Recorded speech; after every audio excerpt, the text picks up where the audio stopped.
ഈ മണ്ടത്തരങ്ങളിലാണ് സത്യത്തിൽ ഇംഗ്ലണ്ട് വീണുപോയത്.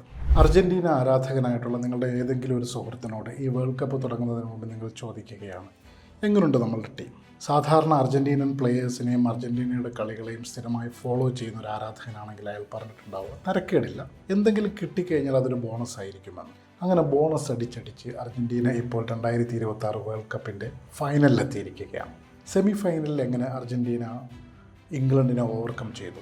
വളരെ ഇൻട്രസ്റ്റിംഗ് ആയിട്ടുള്ള 2-3-4 പോയിന്റുകളിലേക്ക് നമുക്ക് നോക്കാം. ഒന്ന്, അർജന്റീനയുടെ കില്ലർ ഇൻസ്റ്റിങ്ക്റ്റ് അല്ലെങ്കിൽ ഒരു ചാമ്പ്യൻസ് കറേജ്. രണ്ടാമത്തെ പകുതി തുടങ്ങി 10 മിനിറ്റ് കഴിയുമ്പോഴത്തേക്കും തങ്ങളുടെ എതിരാളികൾ ഒരു ഗോളടിച്ച് മുന്നിൽ വരുന്നു. അതിനൊരു പരാജയമായി കാണാതെ എത്രത്തോളം എതിർ ഗോൾ ഏരിയയിൽ പ്രസ് ചെയ്യാൻ പറ്റുമോ അത്രത്തോളം പ്രസ് ചെയ്ത് ഏതാണ്ട് 80% കൂടുതൽ പൊസഷൻ കയ്യിൽ വെച്ചിട്ട് അതിനുശേഷം അർജന്റീന കളിക്കുകയാണ്. ഇംഗ്ലണ്ടിന് ബോൾ കൊടുക്കുന്നില്ല. അതായത് തങ്ങൾക്ക് വിജയിച്ച് പറ്റൂ എന്ന ഡു ഓർ ഡൈ സിറ്റുവേഷനിൽ നിന്നുകൊണ്ട് അർജന്റീനയുടെ സൂപ്പർ കളി മറ്റൊരു ടീമിനും പ്രകടിപ്പിക്കാൻ പറ്റാത്ത തരത്തിലുള്ള ഒരു കില്ലർ ഇൻസ്റ്റിങ്ക്റ്റ്. ആ ഒരു കില്ലർ ഇൻസ്റ്റിങ്ക്റ്റ് കൊണ്ടാണ് അർജന്റീന ഇന്നലെ ഇംഗ്ലണ്ടിനെ തോൽപ്പിച്ചത്. രണ്ടാമത്തെ പോയിന്റ് സ്വാഭാവികമായിട്ടും ലയണൽ മെസ്സി. 85-ാം മിനിറ്റിൽ എൻസോ ഫെർണാണ്ടസിന് കൊടുത്ത പാസ്സാണെങ്കിലും 92-ാം മിനിറ്റിൽ ലെത്തൂറോ മാർട്ടിനസിന് കൊടുത്ത പാസ്സാണെങ്കിലും ലയണൽ മെസ്സി എന്ന ജീനിയസ് ഫുട്ബോളറുടെ കഴിവാണ് നമ്മൾ കണ്ടത്. ഇംഗ്ലണ്ടിൻ്റെ ഡിഫൻസ് ലയണൽ മെസ്സിയെ ഒരു അറ്റാക്കിംഗ് പൊസിഷനിൽ നിന്നും മാറ്റി ഒരു അറ്റാക്കിംഗ് മിഡ്ഫീൽഡറുടെ പൊസിഷനിലേക്ക് ചുരുക്കിയെങ്കിലും ഇംഗ്ലണ്ടിൻ്റെ ഗോൾ ഏരിയയിൽ വളരെ കൃത്യമായ ഇടപെടലുകൾ നടത്തി വളരെ കണ്ണിങ് ആയിട്ടുള്ള 2 പാസുകൾ പ്രൊവൈഡ് ചെയ്യുവാൻ ലയണൽ മെസ്സിക്ക് കഴിഞ്ഞു എന്നുള്ളത് ലയണൽ മെസ്സി എന്തുകൊണ്ട് ഇന്നും അർജന്റീനയുടെ അവിഭാജ്യ ഘടകമാണ് എന്ന് കാണിക്കുന്ന സംഗതിയാണ്. മൂന്നാമത്തത്, സ്ട്രാറ്റജിക് ആയിട്ടുള്ള സബ്സ്റ്റിറ്റ്യൂഷൻ ഡിസിഷൻസ് അല്ലെങ്കിൽ സ്ട്രാറ്റജിക് അല്ലാത്ത സബ്സ്റ്റിറ്റ്യൂഷൻ ഡിസിഷൻസ്. വളരെ കൃത്യമായി ഡിഫെൻഡ് ചെയ്യുകയും അതോടൊപ്പം തന്നെ കൃത്യമായി കൗണ്ടർ അറ്റാക്ക് ചെയ്യുകയും ചെയ്തുകൊണ്ടിരുന്ന ഗോൾ അടിച്ച ആൻ്റണി ഗോർഡനെ മാറ്റിയിട്ട് എസ്രി കോൺസയെ കൊണ്ടുവരാൻ ടുഷേൽ നടത്തിയ നീക്കം ഇംഗ്ലണ്ടിനെ വല്ലാതെ ബാധിച്ചിട്ടുണ്ടായിരുന്നു.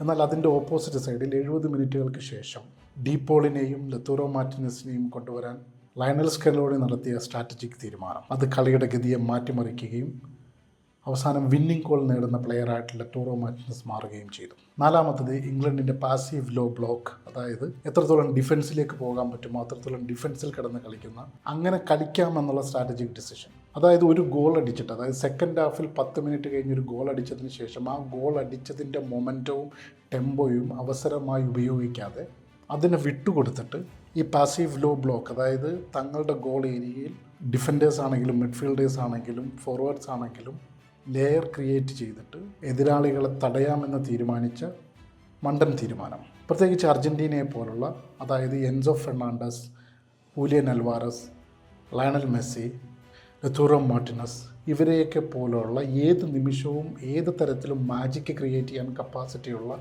പ്ലെയേഴ്സുള്ള അർജന്റീനയ്ക്കെതിരെ പാസീവ് ലോ ബ്ലോക്കിലേക്ക് പോയത്. അതുതന്നെയാണ് അവരുടെ പരാജയത്തിൻ്റെ ഏറ്റവും വലിയ കാരണമായത്. ഈ പാസീവ് ലോ ബ്ലോക്കിലെ ന്യൂനതകൾ മനസ്സിലാക്കി ലയണൽ മെസ്സി നടത്തിയ ബുദ്ധിപരമായ നീക്കങ്ങളാണ് 2 ഗോളുകൾക്ക് കാരണമായത്. പ്രത്യേകിച്ച് ശക്തമായി അറ്റാക്ക് ചെയ്യാൻ കപ്പാസിറ്റിയുള്ള ഒരു ടീമിനെതിരെ നിങ്ങൾ ഡിഫൻസിലേക്ക് പോവുകയാണ് എങ്കിൽ അതുവഴി ഉണ്ടാകുന്ന ഫാറ്റിഗ്നെസ്, അതുവഴി നിങ്ങൾക്ക് നഷ്ടമാകുന്ന അറ്റാക്കിംഗ് ഓപ്പർച്യൂണിറ്റീസ്, അതുവഴി നിങ്ങളുടെ വീഴ്ചകളിൽ നിന്ന് നിങ്ങളുടെ ഓപ്പോസിഷൻ ടീം കണ്ടെത്തുന്ന അവസരങ്ങൾ, ഈ മണ്ടത്തരങ്ങളിലാണ് സത്യത്തിൽ ഇംഗ്ലണ്ട് വീണുപോയത്.